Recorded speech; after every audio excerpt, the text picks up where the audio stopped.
영광스러운 상실, 이런 제목으로 말씀을 전하겠습니다. 세상을 살다 보면 믿기 어려운 고난을 맞이할 때가 있습니다. 그래도 결과는 쓴뿌리가 생깁니다. 쓴뿌리의 결과는 뭐죠? 거리두기입니다. 사람에게 거리두거나 하나님께 거리두거나. 예수님 처음 믿는 분들이 오해하는 게 뭡니까? 예수님 만나고 나면 인생 좀 잘 풀릴 거야. 8차선일 거야. 16차선일 거야. 그런데 예수님 잘 믿으면 쉬운 것도 있지만 어려운 것도 있어요. 세상에 죄의 시스템이 있거든요. 그러니까 도리어 그런 것 보고 멀어질 수 있어요. 예수님 믿지 않는 분은 어떻습니까? 쓴뿌리 나면 세상 비관적으로 보게 돼요. 세상 비관적으로 보기 싫어서 더 낭만적으로 살려고 더 노력합니다. 그 바탕엔 뭐가 있어요? 하나님 책임론이 있어요. 하나님 이렇게 하셨다. 결국 어떻게 됩니까? 믿고 의지할 게 없으니까 자신을 더 의지하죠. 결국 고립되고 더 외로워지는 것. 그게 바로 인간의 모습이라는 겁니다. 그래서 우리가 시험이 올 때 어떻게 반응해야 될까요? 우리가 잘 알다시피 말씀 잘 붙들어야 됩니다. 말씀 속에서 우리에게 하나님 말씀하십니다. 로마서 8장 28절이 대표적으로 시험 들 때 우리가 붙드는 말씀인 것 같아요. 같이 한번 읽어보겠습니다. 시작. 우리가 알거니와 하나님을 사랑하는 자 곧 그 뜻대로 부르심을 입은 자들에게는 모든 것이 합력하여 선을 이루느니라. 하나님께서 어떤 고난 가운데도 결국은 합력하여 선을 이루신다. 이게 고난에 처한 많은 분들이 붙드는 말씀입니다. 그런데 사실 29절은 더 중요한 말씀입니다. 29절을 한번 읽어보겠습니다. 시작. 하나님이 미리 아신 자들로 또한 그 아들의 형상을 본받게 하기 위하여 미리 정하셨으니 이는 그로 많은 형제 중에서 맏아들이 되게 하려 하심이니라. 합력하여 선을 이루는 목적이 뭐라고요? 성공하고 성취하고 잘되고 복되고, 그게 다가 아니라는 거죠. 아들의 형상을 본받는 거예요. 고난 가운데서도 십자가 지시고 온 인류의 구원을 이루셨던 예수님, 머리에 피 흘리시고 양손에 못 박히시고 창에 찔리시고 양발에 피 흘리시고 고난 속에 점철되셨던 예수님, 그러나 하나님 나라를 이루셨다면 우리가 그 아들의 형상 본받는 것. 이 세상에 참 고난 많잖아요. 성공과 성취로 보면 우리 인생만큼 참 불행한 게 없을 겁니다. 그런데 아들의 형상을 본받기로 한다면 이 고난 많은 세상 속에서 버틸 힘이 생기는 거죠. 참 이게 참 의미 있는 말씀입니다. 그래서 자신 돌아보십시오. 나는 얼마나 아들의 형상을 본받고 있는지, 나는 얼마나 예수님 닮았는지, 혹시 터널 속에 아직도 머물러 있는지, 아니면 쓴뿌리, 그 쓴뿌리가 내 인생을 지배하고 있는지를 돌아봐야 된다는 것입니다. 오늘 말씀을 통해서 이 터널 끝에 계신 예수님, 그 예수님 만나고 빛 가운데 설 수 있기를 예수님의 이름으로 축원합니다. 오늘 본문은 욥기 23장인데요. 이 욥기 23장은 그 맥락을 보면 욥기 22장에 대한 변론이지만 전체적으로 보면 욥기가 계속 이렇게 서로 변론과 변론으로 연결되기 때문에 조금만 흐름이 깨지면 욥기가 그냥 똑같은 내용의 반복처럼 느껴집니다. 그런데 오늘 잘 읽다 보면 이 22장 엘리바스가 한 말에 대해서 욥이 왜 그런 고백을 할 수밖에 없었는지를 알게 된다는 것입니다. 특별히 욥기 22장 5절부터 11절을 보면 엘리바스가 욥에게 한 말인데요. 한번 길지만 교독해 보겠습니다. 내 악이 크지 아니하냐, 내 죄악이 끝이 없느니라.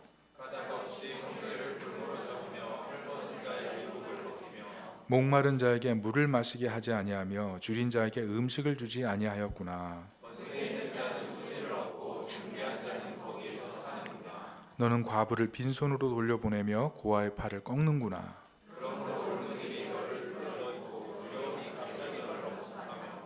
같이 읽습니다. 어둠이 너로 하여금 보지 못하게 하고 홍수가 너를 덮느니라. 무슨 말씀이에요? 욥을 향해서 욥, 너 죄 많은 사람이야. 너 지금까지 인생 완전 잘못 살았어. 네가 지금까지 잘 살았다고 생각하지? 너 하나님 다 숨은 죄 다 알고 계시거든.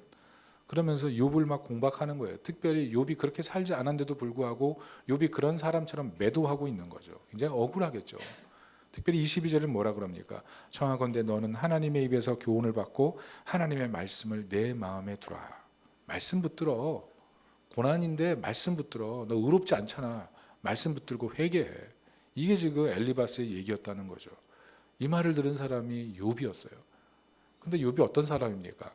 욥기 29장 14절부터 17절을 보면 욥이 어떤 사람인지 스스로 자신을 변론하죠.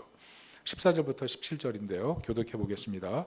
내가 의를 옷으로 삼아 입었으며 나의 정의는 겉옷과 모자 같았느니라. 빈궁한 자의 아버지도 되며 내가 모르는 사람의 송사를 돌보아 주었으며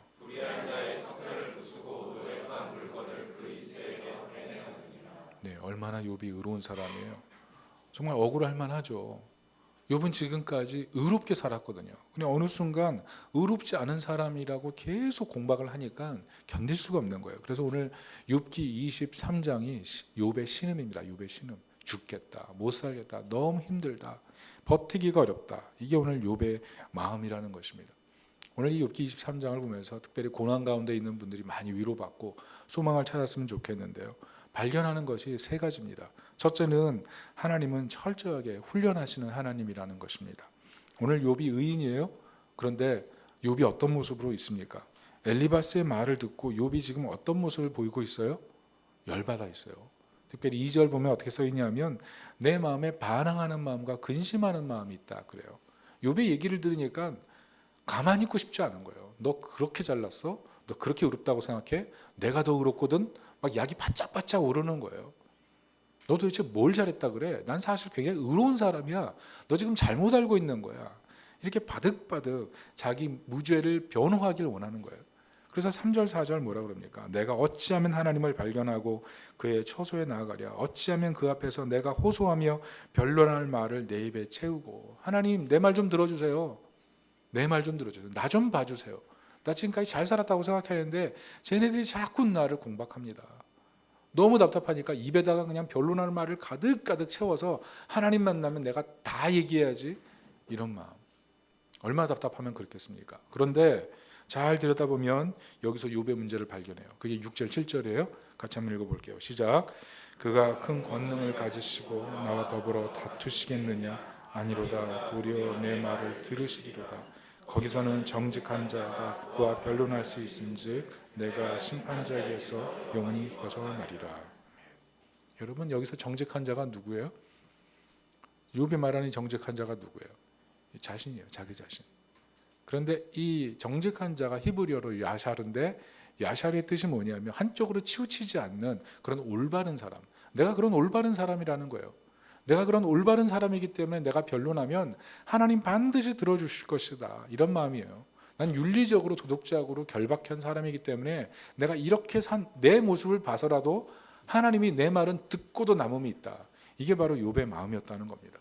그런데 반응은 뭐예요? 하나님 뭐라 그러셨어요? 대답이 없어요. 하나님 침묵하세요. 그게 8절 9절이에요. 이렇게 써 있잖아요. 그런데 내가 앞으로 가도 그가 아니 계시고 뒤로 가도 보이지 아니하며 그가 왼쪽에서 일하시나 내가 만날 수 없고 그가 오른쪽으로 돌이키시나 배울 수 없구나. 하나님이 욥의 기도에 응답하지 않아요. 욥의 고난 가운데 욥이 탄원하는데 하나님 만나주지 않아요. 얼마나 답답합니까? 왜 그럴까요? 왜 하나님께서 욥의 기도에 침묵하셨을까요? 왜냐하면 오늘 욥이 얘기했던 이 정직한 자의 깊은 의미가 있기 때문에 그래요.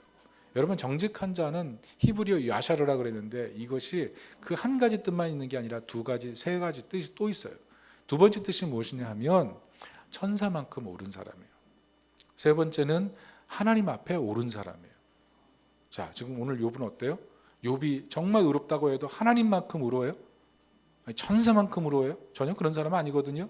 그런데 지금 자기가 옳다는 것을 가지고 하나님 앞에 내가 변론할 말을 채우고 가서 하나님께 얘기하면 내가 하나님으로부터 다 내 마음이 다 해소될 만큼 하나님이 얘기해 주실 거야, 이런 생각을 갖고 있었다는 거죠. 근데 사실은 하나님의 기준에 한참 미치지 못하는 생각이었다는 거죠. 그러니까 하나님이 어떻게 해요? 침묵하세요. 말씀하지 않으세요. 욥에게 대답하지 않으세요. 이것을 통해서 깨닫는 게 뭡니까? 욥은 하나님 보시기에 올바른 사람이었지만 그럼에도 불구하고 여전히 훈련이 필요한 사람이었다는 거예요. 어떤 사람이었어요? 자기의, 내가 옳다는 그 마음. 그냥 사람들에게 계속 공박을 받으니까 나 잘못하지 않았어 라고 얘기하는 순간 도리어 그 잘못하지 않았어라는 그 욥의 모습을 보면서 도리어 내가 더 옳다라는 얘기가 강화되기 시작하는 거죠. 그러면서 욥이 도리어 하나님의 침묵을 불러일으키는 그런 상태에 처해 버렸다는 겁니다. 이게 얼마나 안타깝습니까? 욥이 얼마나 괜찮은 사람이에요. 우리가 여기서 발견해야 될 게 무엇이냐면 조지 휘필드 목사님이 했던 얘기예요. 조지 휘필드 목사님이 했던 얘기가 뭐냐면 종교는 죄만 회개한다. 그러나 복음은 자기 의까지 회개한다. 무슨 말이에요? 교회 와서 회개할 수 있어요? 근데 그건 딱 종교까지라는 거예요. 그런데 진짜 복음은 뭐냐면 내가 옳다고 얘기하면서 그 옳음으로 누군가에게 판단하고 정죄하고 그 옳음으로 누군가를 힘들게 하는 모든 상황까지 하나님 앞에 철저하게 회개하는 것, 그게 자기의의 회개고 복음이라는 거죠. 여러분, 사실 우리가 늘 곤란함을 겪는 게 뭐예요? 내가 옳다고 생각하는 문제, 그 문제에 있어서는 타협이 안 되잖아요.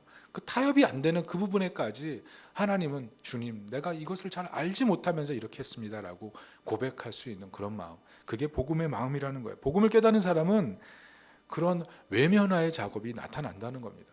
결국 우리가 깨닫는 게 뭡니까? 계속 복음을 우리가 알아야 돼요. 복음을 더 듣고 깨닫고 알아야 우리가 그렇게 살아갈 수가 있는 거예요. 실제로 우리 삶에 복음이 떠나면 어떻습니까?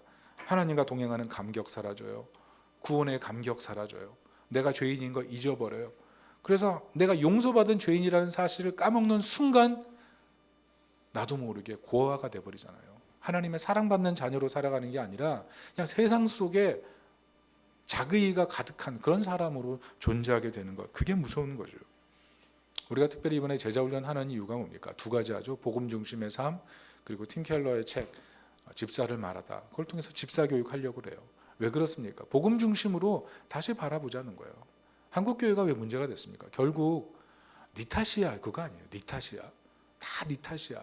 근데 결국 돌아보면 내 탓이야라고 얘기할 수 있는 마음의 훈련이 돼 있을 때 결국 교회도 풍성해지고 세상도 아름다워지는 것 아니겠습니까?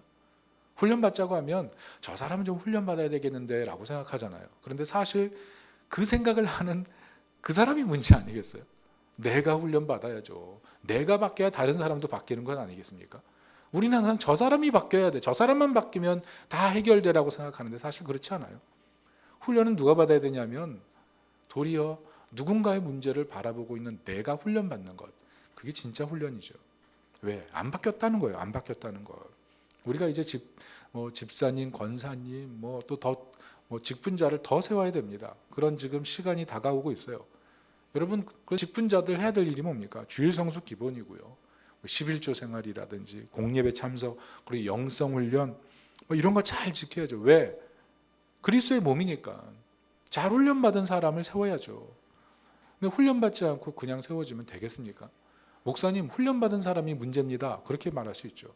그러나 훈련받지 않으면 더 문제지 않겠어요? 목사님, 나이 들어서도 훈련받아야 됩니까? 나이 들어서 훈련받아서 예수님의 형상처럼 되면 얼마나 더 사랑받겠어요? 교회가 얼마나 더 아름다워지겠어요? 나이 든 사람들부터 예수님의 형상되기 위해서 순종하고 훈련을 받기 시작하면 교회가 얼마나 따뜻한 곳이 되겠습니까? 결국 훈련의 필요성, 욥에게 있었던 것처럼 우리에게도 필요하다는 거죠. 혹시라도 난 변화가 필요해, 그런 분이 있습니까? 저 사람 변화돼야 돼, 그런 마음 갖고 있습니까? 다 훈련받아야 되는 거예요. 특별히 이번 훈련 과정에 다 참여해서 은혜 가운데 성숙이 있기를 축복합니다. 우리 옆 사람들에게 인사합시다. 훈련 받읍시다. 두 번째는 자녀됨을 견고하게 하시는 하나님이라는 것입니다. 욥이 고통 중에 견딜 수 있었던 이유가 뭡니까? 자녀됨에 대한 확신이에요. 오늘 6절 뭐라 그럽니까? 그가 큰 권능을 가지시고 나와 더불어 다투시겠느냐? 아니로다. 내 말을 들으시리로다.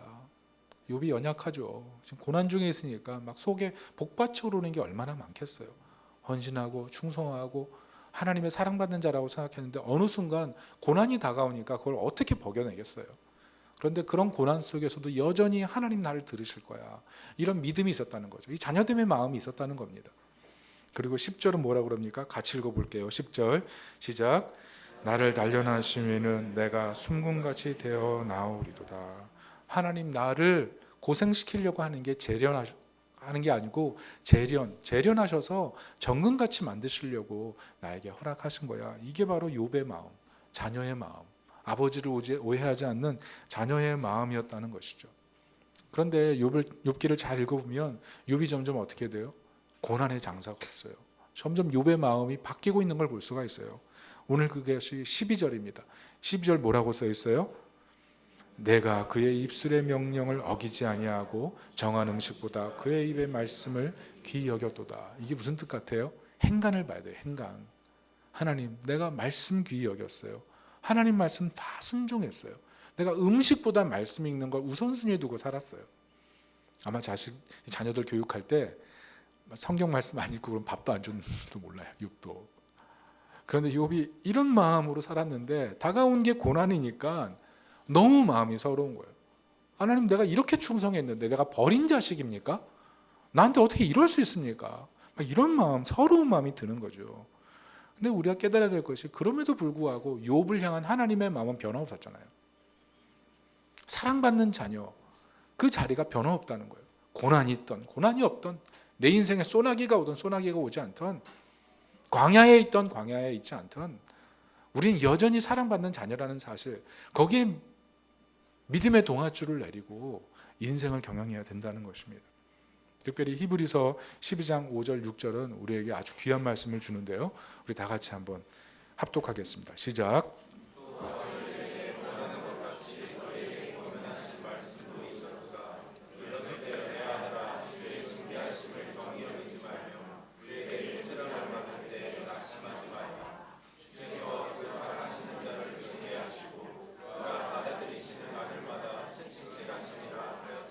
우리는 고난이 이상해요. 고난 받아들이기 어려워요. 그러나 더 사랑하는 사람이기 때문에, 더 아끼시기 때문에 때로는 너무 아픈 것 알지만 허락하시는 거예요. 왜? 아들을 더 아름답게 사용하시고 더 복되게 사용하시기 위해서 마지막 남은 잔 가지들을 정리하셔서 더 아름다운 꽃으로, 더 아름다운 열매를 맺는 나무로 만드시기 원하셨다는 것입니다. 그러니까 뭐예요? 고난이 하나님 자녀인 증거예요. 고난, 내게 닥친 고난, 내게 닥친 어려움, 이게 바로 내가 사랑받는 자녀의 증거구나, 이렇게 받아들이는 것이 맞다는 것입니다. 특별히 하나님께서 욥에게 고난 허락하셨을 때 또 어떻게 하십니까? 욥기 2장 6절에 이렇게 써 있습니다. 같이 읽습니다. 여호와께서 사탄에게 이르시되 내가 그를 내 손에 맡기노라. 다만 그의 생명은 해하지 말지니라. 무슨 말이에요? 몸까지 완전히 망가뜨리지 마라. 그 인생을 완전히 영혼까지 피폐하게 만들지 마라. 계속 욥에 대한 그런 얘기를 해주시잖아요. 무슨 말씀 하시는 거예요? 욥의 믿음의 크기에 맞는 고난, 믿음의 크기에 맞는 고난이 허락되는 거예요. 그러니까 우리가 내 삶 속에 다가온 고난을 바라면서 내가 받아들이기 힘들고 너무 서러운 그때, 하나님이 내 믿음의 크기를 아시고 내 자녀됨에 맞게 나에게 고난을 허락하시는구나, 이 믿음을 가지고 나아가는 그런 자녀됨, 그 자녀됨의 확신이 있어야 될 줄로 믿습니다. 이번에 교회 리모델링 하는데 여러 성도님들 불편하게 해서 사실 내가 굉장히 미안합니다. 아직까지 간판도 못 달고 엘리베이터 공사도 안 되고, 그리고 주차장도 이렇게 마음껏 잘 쓸 수 없고, 이런 여러 가지 불편한 상황을 보면서 여러분들이 불편할 거 생각하면 제가 때로 마음이 굉장히 무거울 때가 있어요. 그런데 우리가 그럼에도 불구하고 잊지 말아야 될 것이 무엇이냐 하면 자녀됨의 기쁨이에요. 여러분, 맛집 보세요. 아무리 허름해도 맛이 있으면 사람 줄 서잖아요. 그래요. 간판 없습니다. 엘리베이터 없습니다. 그리고 자랑할 것이 별로 없습니다. 그렇지만 그런 불편함이 있음에도 불구하고 우리 안에 예수 그리스도를 믿는 그 믿음 안에서 하나님 자녀로 살아가는 그 기쁨이 우리 교회에 가득하다면 그게 정말 영광스러운 교회가 아니겠어요? 그래서 교회 건물은 사실 외양의 건물이 바뀌는 것이 중요한 것이 아니라 내면의 리모델링이 필요한 거예요. 마음의 리모델링. 교회 건물이 지어져 갈 때 결국 내 마음의 리모델링이 필요하다는 것입니다.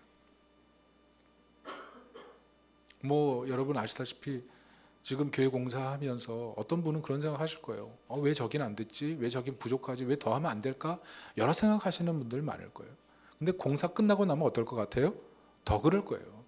더 불편한 거 많을 거예요. 예전에는 불편함이 있어서 참았는데 넓어지니까 불편함이 더 보일 수 있다니까요. 그러나 그때 우리가 자녀됨의 기쁨을 지켜야 돼요. 내게 주신 이 자녀됨을 바라보면서 하나님께서 주실 은혜를 더 기대하는 것, 그 마음이 필요하다는 것입니다. 제가 목회생활 길게 하진 않았어요. 짧게 했지만 배운 게 하나 있는데, 교회 이동하고 더 넓은 장소로 가면 반드시 시험이 있어요. 시험. 특별히 묵은 땅 기경하는 거 쉽지 않습니다. 묵은 땅 기경할 때 어려움이 있어요. 사단의 시험이 있어요. 특별히 사랑받는 자녀, 더 아끼는 자녀, 믿음이 있다고 생각하는 자녀들에게 던져주는 불같은 시험이 덤빌 때가 있다는 거예요. 그래서 건물이 지어질 때 해야 될 것이 무엇이냐면 기도의 벽돌을 쌓는 거예요. 기도의 벽돌. 기도의 벽돌을 쌓으면서 내공을 키우고 하나님 남은 공사기간 은혜로 더 아름답게 지어져 가게 하시고 은혜로 그리스도의 몸이 되어지게 하시고 하나님 우리 교회가 자녀됨의 기쁨이 흘러 넘치는 교회가 될 수 있도록 축복하여 주시옵소서. 이런 마음이 있어야 될 줄로 믿습니다. 이제 2주간 남고 엘리베이터 뭐 다 세워지려면 뭐 월말이나 돼야 된다 그래요. 5월 말. 왜 그렇게 길어지는지 잘 모르겠어요. 정말 저도 마음이 때로 힘들 때가 있습니다. 그러나 이 긴 기간이 남아있다는 건 어떻게 보면 우리가 이 교회에 들어왔지만 아직까지 이 자녀됨의 기쁨으로 교회를 살수할 수 있는 영적인 준비가 부족해서 그런 것은 아닌가 이런 생각도 해봐요. 그래서 오늘 목장 모임 하실 때 여러분 두 가지 좀 결단했으면 좋겠어요. 내가 이 교회 남은 공사 기간 동안 어떻게 기도할 것인지, 그리고 이 남은 시간 동안 그리고 교회 세우고 나서 어떻게 섬길 것인지 생각하면서 훈련을 결단하는 그런 시간, 그래서 자녀됨을 풍성히 누리는 교회를 세워갈 수 있기를 예수님의 이름으로 축원합니다. 마지막 세 번째는 주님께서는 영광의 상실로 이끄시는 하나님이라는 것입니다. 영광의 상실. 말이 좀 어려운가요? 무슨 말이냐면 영광을 주시기 전에 하나님께서 상실을 경험하게 하시는 것, 그게 하나님이 때로 우리를 인도하시는 방법이라는 겁니다. 오늘 16절을 보면 이렇게 써 있습니다. 하나님이 나의 마음을 약하게 하시며 전능자가 나를 두렵게 하셨나니. 여러분, 하나님이 마음 약하게 하셨대요. 전능자가 두렵게 하셨대요. 히브리어로 보면 엘이 하나님이고 샤다이가 전능자거든요. 그러니까 이 본문, 짧은 본문 안에 하나님 어떤 하나님이에요? 엘 샤다이예요. 전지전능하신 하나님이에요. 근데 그 하나님이 나를 분명히 자녀라고 하고 나를 사랑한다고 하는데 내게 닥친 고난의 무게를 지어보니 견딜 수가 없네요. 너무 힘든 거예요. 마음도 약해지고 두려움 가득하고 앞으로 어떻게 사나 막 답답함이 밀려오는데 잠이 안 오는 거예요. 잠이. 자다가 벌떡 일어나고 자다가 벌떡 일어나고 근심 걱정에 사무치는 거죠. 결국 욥이 어떻게 고백합니까? 17절 같이 한번 읽어볼게요. 시작. 이는 내가 두려워하는 것이 어둠 때문이나 흑암이 내 얼굴을 가렸기 때문이 아니로다.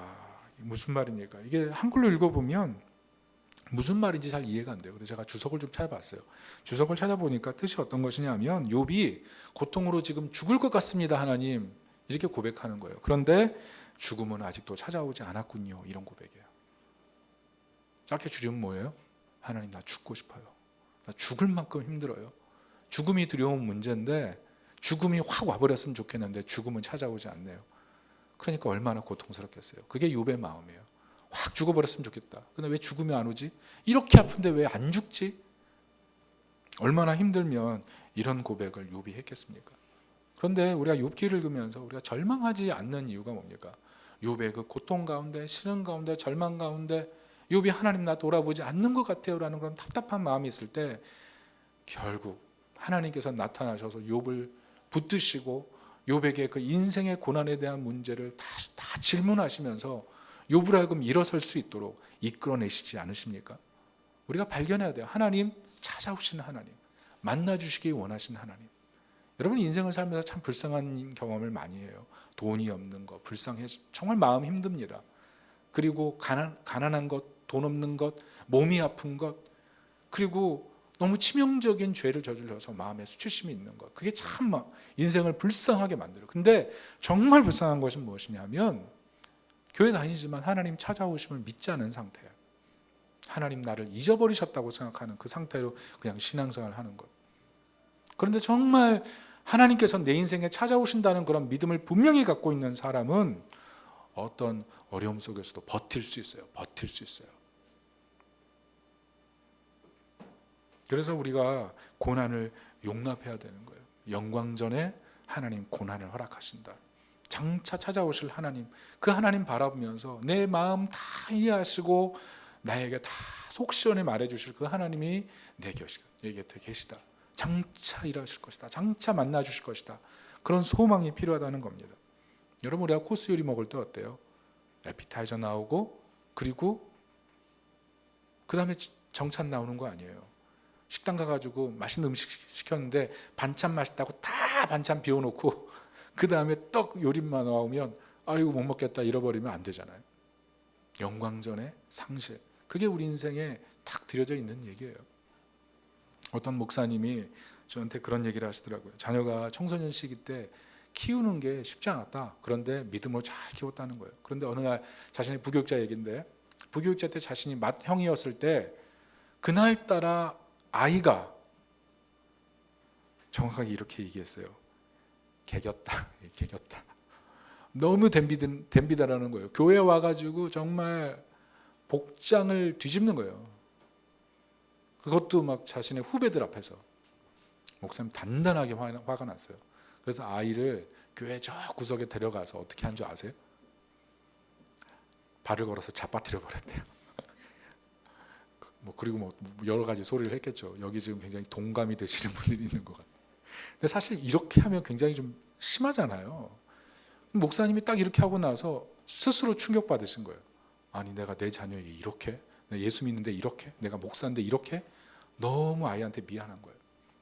그래서 집에 도착한 다음에 아이를 딱 앉혀놓고 그 앞에 무릎을 꿇고 미안하다 그랬대요. 내가 정말 미안하다. 정말 미안. 내가 잘못했다. 내가 감정이 격해서 내가 그때 참았어야 되는데 너무 미안하다. 그랬더니 아들이 뭐라 그런 줄 아세요? 아빠, 우리 모두 죄인 아니야? 예수님 잘 믿자. 그렇게 얘기했대요. 이렇게 얘기해주면 너무 고마운 거죠. 예수님 잘 믿자 그러더래요. 요즘 이제 아들이 많이 컸는데 이렇게 얘기한대요. 아빠, 요즘 아빠 예수님 잘 믿고 있는 것 같아. 더 잘해봐. 이렇게 가족이 좀 화목한 것 같아요. 딸도 있대요. 딸이 하여튼 잘 커서 어떻게 하다 보니까 페미니즘의 거의 요새와 같은 그런 대학에 지금 진학을 했대요. 조금씩 달라진대요. 그런데 최근에 이런 말을 하더래요. 자기가 다니는 학교는 거의 이제 하나님에 대한 그 신앙도 거의 잃어버리고 있는데, 그래서 이게 오염되면 어떡할까 이런 걱정을 하는데 이런 말을 하더래요. 아빠, 나 사실 아빠 보면서 실망 많이 했어. 그런데 예수님으로 인해서 분투하는 아빠를 보니까 십자가 부활이 믿어져. 아빠, 예수님 더 잘 믿어줘. 얘기를 했대요. 그래서 울컥했대요. 아, 내가 지금까지 아주 못한 건 아니구나. 그런데 한순간 생각을 다시 해보니까 내가 가정 운영을 잘했다고 생각하는데 그게 아니라 지금까지 이 아이들이 나를 용납해줬구나. 이런 생각이 들었다는 거예요. 내가 잘한 것이 아니라 사실은 우리 가족이 나를 용납해줘서 여기까지 온 것이지 내가 잘한 것이 아니구나. 이런 깊은 깨달음이 생겼다는 거죠. 근데 잘 생각해 보세요. 우리가 인생을 여기까지 살아왔는데 사실 내가 잘 살아서 여기까지 온 거예요? 아니면 하나님이 용납해 주셔서 여기까지 온 거예요? 그래요. 우리는 용납해 주셔서 여기까지 온 거예요. 용납해 주셔서 쓰임 받았고요. 용납해 주셔서 헌신할 수 있었어요. 용납해 주심. 그 용납해 주심, 그것을 기억해야 돼요. 겸손이 뭐라고요? 지금까지 베풀어 주신 그 만 가지 은혜를 생각하면서 부채의식을 가지고 있는 상태. 그 용납하심의 은혜를 깊이 기억하는 것, 그 마음이 필요하다는 거죠. 여러분, 만약 그렇다면, 그 용납하심이 있다면 우리가 고난을 볼 때 어떻게 해야 돼요? 나 같은 사람도 주님이 용납해 주셨다면 내가 이 고난도 예수님의 형상 본받기 위하여 이것을 받아들이는 용납의 마음, 그 마음이 필요하다는 거죠. 여러분, 제가 지난주에 신문 기사를 보는데 참 은혜 받은 사진이 있어요.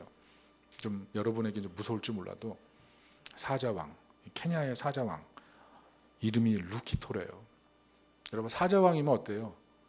이 밀림의 사자면 얼마나 여유만만하고 아주 그냥 편안해야 됩니까? 그런데 이 사자왕은 사자왕의 자리를 지키기 위해서 매일 싸워야 되는 거예요. 얼굴에 상처가 가득해요. 핏덩이가 가득해요. 저게 사자왕이에요. 왕관을 쓰는 자, 그 무게를 견디라는 말처럼 분투가 있다는 거죠. 분투. 우리 인생에 상실의 싸움이 매일매일 반복된다는 거예요. 매일매일. 왕의 자리, 하나님의 영광의 자녀임에도 불구하고 매일매일 분투가 일어나는 게 정상이라는 거죠. 그것을 우리가 기억해야 된다는 거예요. 그러니까 상실이 없으면 영광도 없는 거예요, 사실은. 우리 인생에 고통이 있어야 영광이 있을 수가 있는 것처럼 우리가 용납을 해야 된다는 겁니다. 대만 선교사님도 그렇지 않아요? 지금 24일째 대만 화련 땅에 여진이 계속 있대요. 그런데 꿋꿋하게 시장에 나가서 우리가 사준 그 발전기 가지고 계속 전도 영상 틀면서 길거리에서 노방전도 하는 거예요. 한 명, 두 명 영접하면 그 사진 올려가지고 오늘도 예수님 영접했어요. 우리한테 얘기하시고. 그게 기쁨이 있어요. 그분의 꿈이 뭐냐면 은퇴해서 여유 있게 노는 게 아니라 그 땅에 남아서 계속 복음 선교하는 게 그분의 꿈이에요. 인간적으로 보면 상실 아니야? 그런데 더 큰 영광을 생각하면서 그 상실을 받아들이는 것. 여러분, 이게 정말 영광스러운 믿음 아니겠습니까? 이사야 5장에 보면 참 희한한 장면이 나오죠. 우시아 죽돈에 이사야가 성전에 들어갔어요. 그런데 하나님의 영광을 봅니다. 압도당합니다. 막 죽을 것 같습니다. 죽어버릴 것 같아요.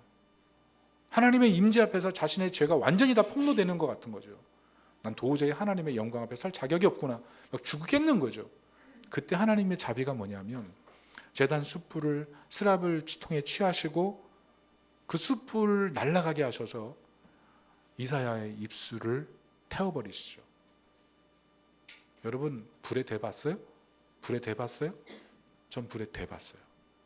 머리끝부터 발끝까지 다 타봤어요. 죽는 줄 알았어요. 기적적으로 생활해서 지금 여기 서 있는데 끔찍해요. 끔찍해요. 살타는 냄새. 무시무시한 고통이에요. 입술을, 가장 민감한 부위잖아요. 여기가 탔잖아요. 그럼 얼마나 고통스러워요. 그런데 이사야 6장 7절에 보면 이렇게 얘기합니다. 이것이 내 입에 닿았으니 내 악이 제하여졌고 내 죄가 사여졌느니라. 무슨 말이에요? 그 순간 너무 고통이 심했어요. 그런데 그 제단 숯불로 입술이 불타버린 후에 이사야에게 밀려 들어오는 감격.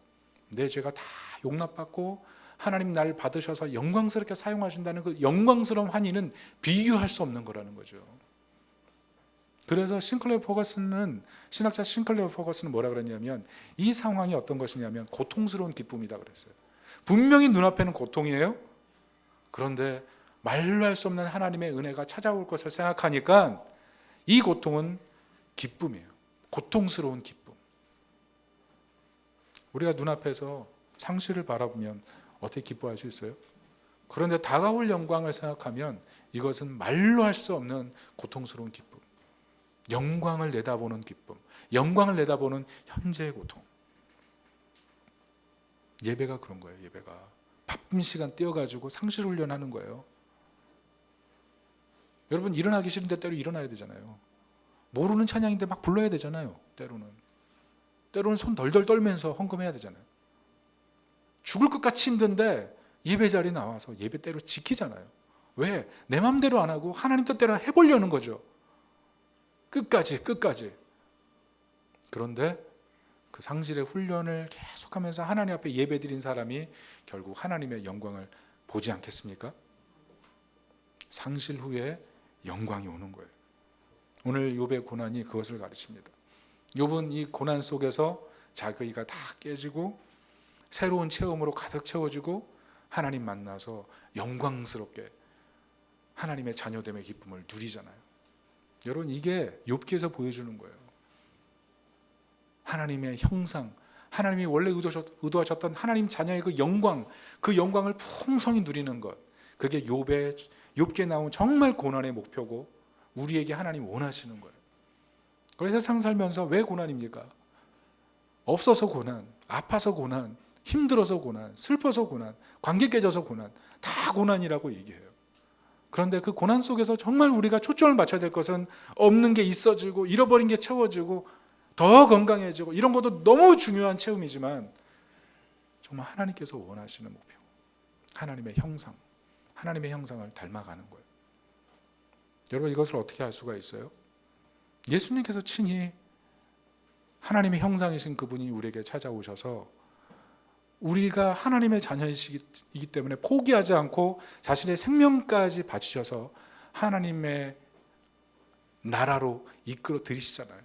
자신의 모든 것을 포기하고 하나님의 형상으로 만들기 위해서 아들의 나라로 초대하시지 않습니까? 그게 골로새서 1장 13절이에요. 같이 읽어보겠습니다. 시작. 그가 우리를 흑암의 권세에서 건져내사 그의 사랑의 아들의 나라로 옮기셨으니, 아들의 나라로 이미 우리를 옮기셔서 하나님의 형상으로 빚어가시는 거예요. 그것을 위해서 예수님 죽으시고 우리에게 하나님의 형상의 영광의 아름다움을 남겨두셨기 때문에 하나님이 우리에게 찾아오시는 거예요. 아들의 나라에 있는 우리에게 찾아오셔서 은혜를 베푸시고 축복하길 원하시는 거예요. 욥을 찾아오신 하나님이 우리를 찾아오실 수밖에 없도록 예수 그리스도께서 그렇게 만들어 주신 거예요. 목사님, 하나님 나라의 기쁨은 장차 천국에서 맛보는 거지 지금 맛보는 게 아니지 않습니까? 이렇게 말할 수 있어요. 그런데 생각해 보세요. 태양빛, 지금 우리가 쬐고 있는 태양빛이 언제 시작한 거예요? 태양에서 8분 전에 온 거예요. 여러분, 우리가 밤하늘에 보는 별 중에서 가장 가까운 별이 4.2광년 떨어진 겁니다. 그 빛이 지구에 당도하는 데까지 4년이 걸려요. 무슨 말이에요? 하나님 나라? 그것은 우리가 죽어서 경험하는 나라 아니라는 거예요. 그 죽어서 경험하는 나라가 아니라 현재적으로 지금 우리 삶 속에서 누릴 수 있는 축복의 나라, 그게 아들의 나라예요. 주님이 그것을 우리에게 이루시기 위해서 이 땅에 오셨다는 것이에요. 더불어 예수님 친히 상실을 경험하셨기 때문에 아들의 나라에서 고통에 신음하는 그 고통을 주님이 못 느끼시겠습니까? 주님이 같이 느끼고 계시는 거예요. 주님이 친히 십자가에서 죽을 만큼 힘들었던 그 고통을 다 겪으셨기 때문에 우리의 고통의 무게를 헤아리시고 같이 아파하시는 것, 그게 아들의 나라의 축복이에요. 무엇보다 예수님께서 우리의 변론자로 계십니다. 7절인데요. 오늘 거의 마지막 구절입니다. 같이 한번 읽어볼게요. 시작. 정직한 자가 그와 변론할 수 있은즉 내가 심판자에게서 영원히 벗어나리라. 욥의 문제는 하나님 앞에 변론할 능력이 없다는 거죠. 하나님 침묵하실 수밖에 없는 연약함, 그게 욥의 문제였어요. 그런데 예수님께서 하시는 일이 뭐예요? 예수님이 진정한 야샤르로 오셔서 정말 어떤 인간보다 오르시고 천사보다 오르시고 하나님이 옳다 하시는 분이 예수님이세요. 그 예수님이 우리의 변론자가 되셔서 우리의 고통을 호소하시고 이 자녀가 내가 목숨을 바치고 아들의 나라로 인도했으니 하나님 이 영혼을 불쌍히 여겨주십시오. 아들의 나라에서 아들의 형상을 입히기까지 하나님이 붙들어 주십시오. 그게 주님이 하시는 일이고 우리가 그런 존재라는 거예요. 우리가 어떤 존재예요? 하나님의 특별한 사랑을 매 순간 그리스도를 통해 입는 특별히 사랑받는 존재가 되었다는 것입니다. 고난이 있어요? 슬픔이 있어요? 참을 수 없어요. 때로 캄캄한 어둠이고 욥처럼 죽고 싶다라고 얘기할 수 있는 그런 상황들이 우리의 삶에 밀려 닥쳐요. 그러나 그때마다 예수 그리스도가 변론자가 되셔서 우리를 위해 하나님께 호소하시면서 이 자녀가 얼마나 아름답고 소중한지 얘기하시는 그 주님을 생각하면서 고난의 과정 속에서 예수님의 형상으로 그렇게 아름답게 빚어가시기를 예수님의 이름으로 축원합니다. 아멘. 우리 나의 하나님 찬양하면서 우리 주님의 음성으로 듣고 같이 찬양하겠습니다.